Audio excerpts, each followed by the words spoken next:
ngasi akhona chathagdorsi sura Ali Imran gi ayat number 75 tagini ko أعوذ بالله من الشيطان الرجيم بسم الله الرحمن الرحيم ربي صحري صدري ويسر لي أمري واحلل عقدة من لساني يفقه قولي ربي زدني علما ربي زدني علما سبحانك لا علم لنا إلا ما علمتنا إنك أنت العليم الحكيم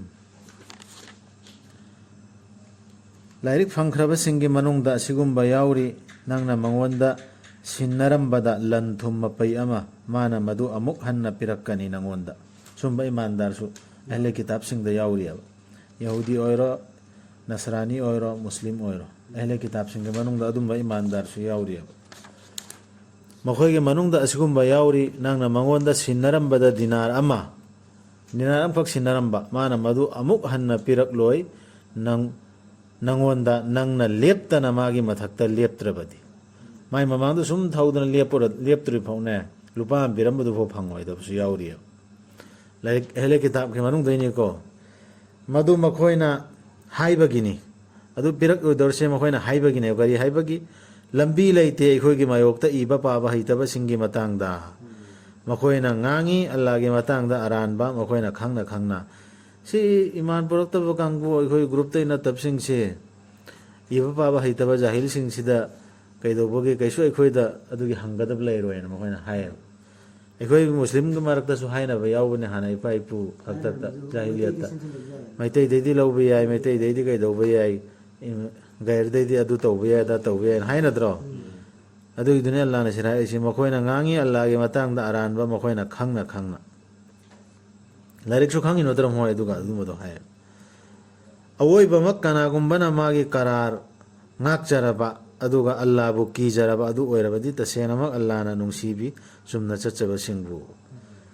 karar ngakpam darkar oi ko iba paba haigera hairogera enimi emgi landon sendon haina kiba karar du ngakada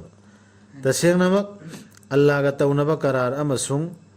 makhoi gi wasak singbu mamal khajik tanga sinnadok liba singdu saruk lairaroi makhoigi akhiratta Allah ga karar tawna bide Allah na ikhoi haibedu illani ana karar tawna to larik sida haibang khoi illani ana kalma solam natro lar pradamatik chama pola haktane na adugi shahada ikhoi na piri do adugi karar do ngak kadaba adu nga ade adugi do ngak nadra ngak traba maman khaikta sina doklaba saruk lairaroi ba makhoigi akhiratta wasungang biraroi makhoida allana natraga yengsu yeng biraroi makhoida amuk hingat hambigadaba numitta natraga allana sengsu sengdok biraroi makhoibu makhoigidi dandini chaina leiraba sigi Quran gi ayat allana sumaina migi landon sengdok pagi amama kaidu sengna hairedna sigi karar me am singak kalma sungak tadna mana dunia gi maman khaitanga sina do ido machin thijilaga adugi mi singdo ada akhiratta sigi fibam si oirane Allah na wafong ang biro royal sengdok pero mahoigi guna keke ambo tasena mahoigi manungda kangbu amana onthok i mahoigi maraina lairik tu nakhoina khan khinaba madu lairik adu dagini haina tawima sung madu lairik adu dadi natte aduga mahoina hai masi Allah dagini tawima sung madu Allah dagi natte mahoina ngangi Allah gi matangda oidaba mahoina khangna Jadi memang ngang na retan ikoi marakta. Ikoi su memang aran ngang wording lale khang adimin lale par adi sumthok na katam natro. Adu tau na deva ayam bana tau na risi khang ahem khoi. Ai na hair bai na piri fatwa sin loire. Silarik ta gini Quran ta gini hadis ta gini pa tangang ya. Na sunat tab. Tau phom thok te tai bang mioi ba matana madudi Allah na mangwanda lairik ama hukum tau bagi sakti amadi nabi fam pibira bagi tungda mana misingda asumna haiba oyu nakhoi aibu latpasing Allah bu thamlaga tawmasung mana asumna haigani oyu nakhoi akhang ahaising nakhoi na lairik tu tambiri banina amasung nakhoi na madu nainari banina adi alim ulma chawba mufti ekhoina khalip singche lairik khangena makhoi do aina haibi illuana ai laluana haifam thokteba nabina phauda aina khoi larik nei nau nei larik ta Allah na haje karino nei an eyang osumai na haiganeba ꯁꯤ ꯑꯥꯌꯥꯁꯤꯗ ꯀꯔꯤꯅꯣ ꯍꯥꯏꯔꯤꯁꯤ ꯁꯤ ꯅꯩꯅꯧꯅꯦ ꯈꯟꯊꯧꯅꯦ ꯂꯥꯏꯔꯤꯛꯁꯤ ꯇꯝꯃꯨꯅꯦ ꯂꯥꯏꯔꯤꯛꯁꯤ ꯇꯝꯁꯤꯅꯦ ꯁꯨꯃꯥꯏꯅ ꯍꯥꯏꯒꯅꯦꯕ ꯈꯟꯊꯧꯅꯦ ꯂꯥꯏꯔꯤꯛꯁꯤꯗ ꯑꯩꯅ ꯍꯥꯏꯔꯤꯁꯤ ꯂꯣꯏꯔꯝꯃꯤ ꯑꯩ ꯐꯇꯋꯥꯁꯤꯁꯤ ꯑꯩꯅ ꯍꯜꯂꯤꯕ ꯑꯥꯔꯊꯁꯤꯅ ꯂꯣꯏꯔꯝꯃꯤ ꯑꯩꯅ ꯑꯉꯥꯡꯁꯤꯅ ꯂꯣꯏꯔꯝꯃꯤꯅ ꯃꯥꯅ ꯇꯦꯕꯜꯗ ꯐꯝꯃꯒ ꯑꯣꯖꯥ ꯉꯥꯡꯉꯣꯏꯗꯕꯅꯦꯕ ꯑꯗꯨ ꯍꯧꯖꯤꯛꯇꯤ ꯑꯗꯨ ꯅꯠꯇꯦ ꯉꯥꯡꯅꯔꯤꯕ ꯅꯠꯇ꯭ꯔꯣ ꯑꯩꯈꯣꯏꯁꯤꯅ ꯂꯣꯏꯔꯦꯅ ꯁꯤꯗꯅꯦꯕ ꯋꯥꯀꯥꯏ ꯋꯥꯁꯤ ꯕꯦꯔꯥ ꯆꯦꯜꯂꯛꯏꯁꯤ ꯑꯩꯈꯣꯏꯅ ꯍꯥꯏꯔꯤꯁꯤꯅ ꯂꯣꯏꯔꯦ ꯑꯩꯈꯣꯏꯒꯤ ꯏꯃꯥꯝꯅ ꯍꯥꯏꯔꯤꯁꯤꯅ ꯂꯣꯏꯔꯦ ꯑꯩꯈꯣꯏꯒꯤ ꯃꯨꯐꯇꯤ ꯁꯥꯍꯕꯅ ꯍꯥꯏꯔꯤꯁꯤꯅ ꯂꯣꯏꯔꯦ ꯑꯩꯅ ꯍꯥꯏꯔꯤꯁꯤꯅ ꯂꯣꯏꯔꯦ ꯑꯩꯁꯤꯅ ꯑꯆꯨꯝꯕꯅꯤ ꯁꯤꯗꯅꯦꯕ ꯋꯥꯁꯤ ꯁꯣꯏꯔꯛꯏꯁꯤ ꯁꯤꯗꯤ ꯍꯥꯏꯔꯣꯏꯑꯕ ꯑꯁꯦꯡꯕ ꯑꯂꯤꯝ ꯑꯣꯏꯔꯗꯤ ꯑꯜꯂꯥꯍꯒꯤ ꯂꯥꯏꯔꯤꯛꯁꯤꯅ ꯂꯣꯏꯔꯦ ꯑꯜꯂꯥꯍꯒꯤ ꯂꯥꯏꯔꯤꯛꯁꯤ ꯄꯨꯊꯣꯔꯛꯀꯅꯦꯕ ꯁꯤꯅ ꯏꯅꯧꯅ ꯁꯤ ꯄꯥꯎꯅꯦ ꯍꯥꯏꯅꯦ ꯅꯠꯇ꯭ꯔꯒ ꯃꯥꯅ ꯅꯈꯣꯏꯗ ꯍꯥꯏꯕ ꯍꯧꯅꯗꯦ ꯅꯈꯣꯏꯅ ꯐꯔꯤꯁꯇꯥꯁꯤꯡ ꯑꯃꯁꯨꯡ ꯅꯕꯤꯁꯤꯡꯕꯨ ꯂꯥꯏꯁꯤꯡ ꯑꯣꯏꯅ ꯂꯧꯅꯕ ꯅꯕꯤꯁꯨ ꯐꯔꯤꯁꯇꯥꯁꯤꯡꯁꯨ ꯂꯥꯏ ꯑꯣꯏꯅ ꯂꯧꯅꯕ ꯅꯕꯤꯅ ꯍꯥꯏꯔꯤꯕ ꯁꯨꯟꯅꯠꯅꯤꯅꯍꯦ ꯅꯕꯤꯅ ꯍꯥꯏꯔꯤꯕ ꯁꯤꯅꯤꯅꯍꯦ ꯐꯔꯤꯁꯇꯥꯅ ꯁꯤꯅꯤꯅꯍꯦ ꯑꯩꯅ ꯑꯗꯨꯏꯗꯨꯅ ꯂꯥꯏ ꯑꯣꯏꯅ ꯂꯧꯅꯕꯁꯨ ꯍꯥꯏꯔꯣꯏ ꯍꯧꯖꯤꯛꯀꯤ ꯑꯈꯪ ꯑꯍꯩꯁꯤꯡꯁꯤ ꯁꯤ ꯈꯟꯊꯒꯗꯝꯃꯤ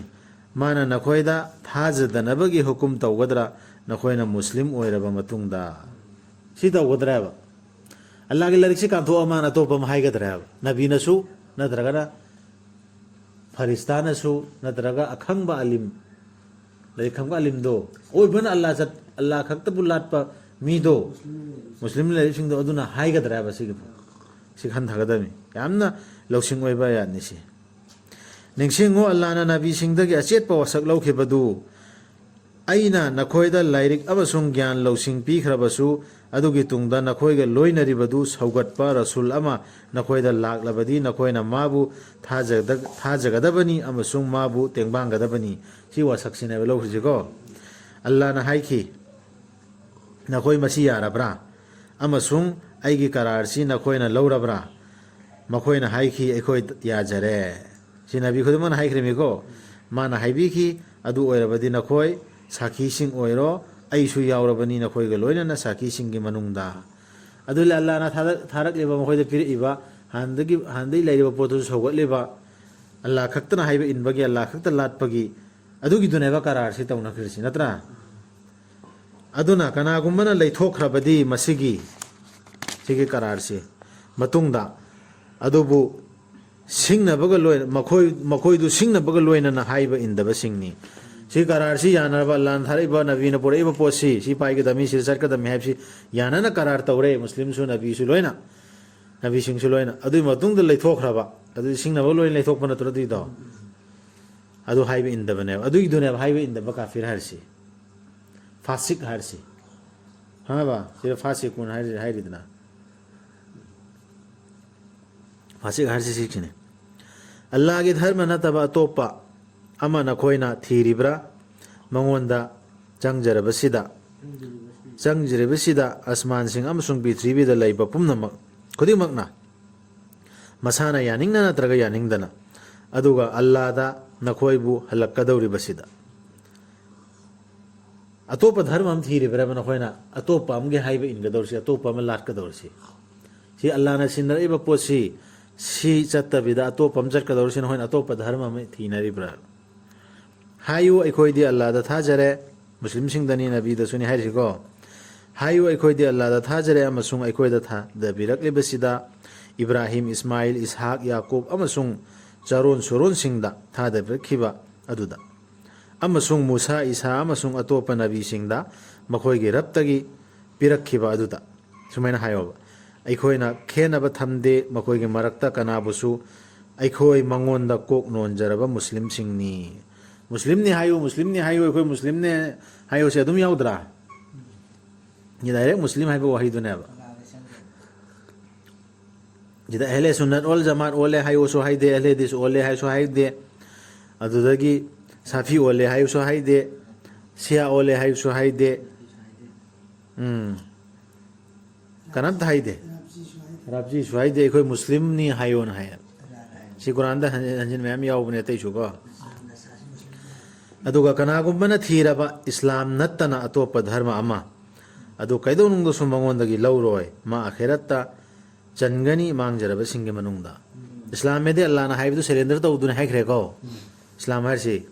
ꯑꯜꯂꯥꯍꯅ ꯍꯥꯏꯕꯗꯨ ꯏꯟꯕ ꯀꯣꯛ ꯅꯣꯟꯕ ꯃꯨꯁꯂꯤꯝꯗꯨ ꯏꯁꯂꯥꯝꯗꯣ ꯑꯗꯨꯅꯤ ꯍꯥꯏꯈ꯭ꯔꯦꯀꯣ ꯑꯗꯨꯒꯤ ꯏꯁꯂꯥꯝꯗꯨ ꯅꯠꯇꯕ ꯑꯇꯣꯞꯄ धर्म अम फॉलो अतोपन हाइबे इलकपदैनी आई फलाना नबीदुना हाइबे इलकपदैनी फलाना फरिस्ताना हाइबे इलकपदैनी फलाना इमामना हाइबे इलकपदैनी हाइबे अम फॉलो रोय अल्लाहना हाइबे इलकपदैनी हाइबे लौने यान तारिब्रा अइदे अल्लाहना कुरान दसी हाइरकपदु थेंगनबदैनी हाइबे लौबने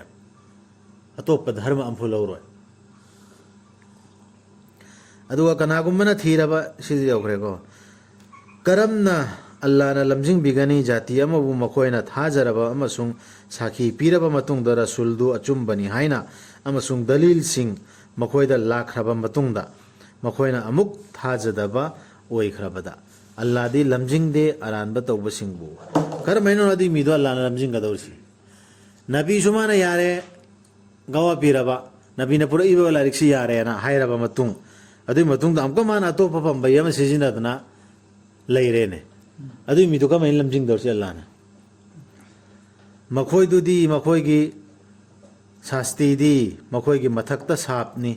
अल्लाहगी फरिस्ता सिंगी अमसुंग मियोयबा पुनमक्की शिक्षे कैमता खंगदबा पाव फंगद्रिबा मिदु नतेको नबीसु यारबा मतुंग कलमासु सोलबा मतुंग अल्लाहगी लारिक्सु पायरबा सि कुरान सि चुम्मेसु साकी पीरा मतुंगदा मान अतोपा पंबयम सिजिनदना लैरबा अदुई मिदु अल्लाहगी साप्ता लैरे फरिस्ता सिंगिसु मियोयबा पुनमक्की साप्तबा पुनमक्की मतम चुप्पा लैरगदबनी मखोय मदुदा साप अदुदा उसिकी बदवादु दुम लैरनेबा यांगहन बिरोय मखोयदा दंदीदु नत्रगा मखोयदा मतम यैथोकपिबसु तौबिरोय मदुगी तुंगदा निंगमदना हंजिनजरकलबा अमसुंग मसाबु चुमथोकचबसिंगदु नत्तना तसेनम अल्लाहदी कोकपी हैबनी कनबी हैबनी माना हाइदोर मतुंगदा अमगा तौबा तौदना ओनसिल ए कुरान सिदा अल्लाह लंबी सिदा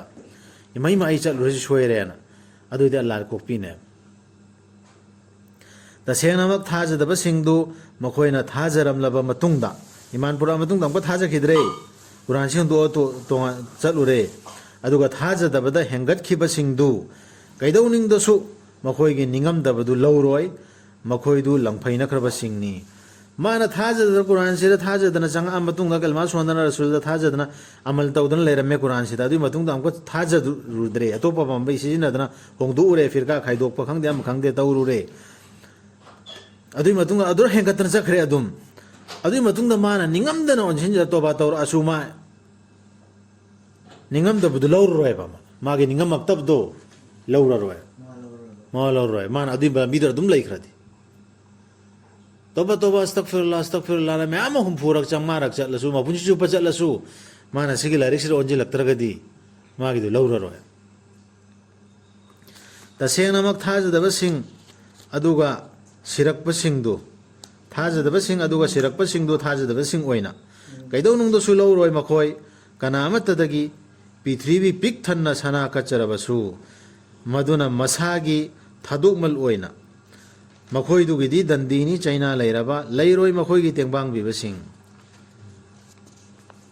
कैदौनुंगदसु नखोयना फंगबा यारोय अफबा नखोयना अल्लाहगी लंबीदा खर्च तौद्रिफाव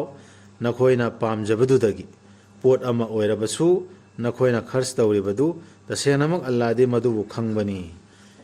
सिसु यामना किनिंगाय ओइबा खंधनिंगाय ओइबा आयातनी कैदौनुंगदसु नखोयना फंगबा यारोय अफबा नखोयना अल्लाहगी लंबीदा अफबा अमता फंगबा ngमोयदि फंगोयब अफबा ओइरोयबा अल्लाहगी लंबीदा नंगना पामबदु खर्च तौद्रिफाव यारे ngasiगि सिबदु सदकल्लाहुल अज़ीम 75